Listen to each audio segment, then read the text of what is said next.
రాజధానిపై కొడాలి నాని కొన్ని ఆసక్తికర వ్యాఖ్యలు చేశారు. దానికి సంబంధించిన బ్రేకింగ్ చూస్తున్నాం. దేశంలో ఉన్న రాష్ట్ర రాజధానులన్నీ కూడా వందల ఏళ్ల క్రితం ఏర్పడి ఇప్పుడు మెగా సిటీలుగా దర్శనమిస్తున్నాయని అన్నారు నాని. సొల్లు చంద్రబాబు రాజధాని నిర్మిస్తామని చెప్తాడు, పొలాల్లో రాజధాని ఎలా కట్టేస్తారంటూ ప్రశ్నించారు ఎమ్మెల్యే కొడాలి నాని.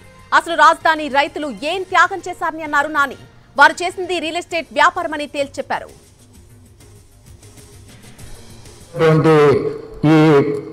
అల్జిమర్స్ జబ్బు వచ్చి తలకాయ బుర్ర పనిచేయనటువంటి వెధవలంతా కలిసి కోర్టుపై స్టేలు తీసుకొచ్చి నువ్వు ఇక్కడే రాజధాని కట్టంటాడు.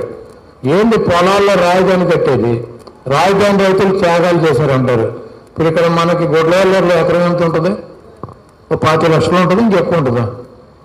30 లక్షలు ఉంటుంది. మనం కూడా ఇచ్చేద్దాం 33,000 ఎకరాలు.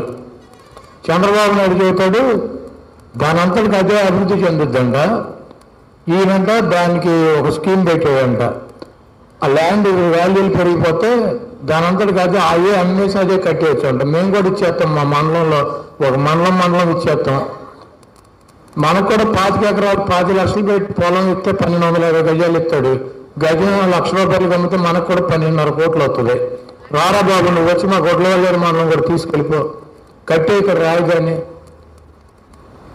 2 లక్షల కోట్ల రూపాయలు కావాలి. ఈరోజు జగన్మోహన్ రెడ్డి గారు వైజాగ్ రాజధాని పెట్టుకుంటే అక్కడ సంపద వస్తే ఆ సంపద ఇంకా ప్రజలకు ఖర్చు పెట్టవచ్చు అని చెప్పి 2,50,000 కోట్ల రూపాయలు పేద ప్రజల అకౌంట్లో వేసాడు జగన్మోహన్ రెడ్డి గారు 120 సార్లు బటన్ నొక్కి. అదే దుర్మార్గుడు అయితే ఏం చేసేవాడు తెలుసా? 1000 సార్లు నొక్కేవాడు బటన్. 2,57,000 కోట్ల రాజధాని రైతుల అకౌంట్లో వేసేవాడు. 33,000 మంది అకౌంట్లకి వెళ్ళి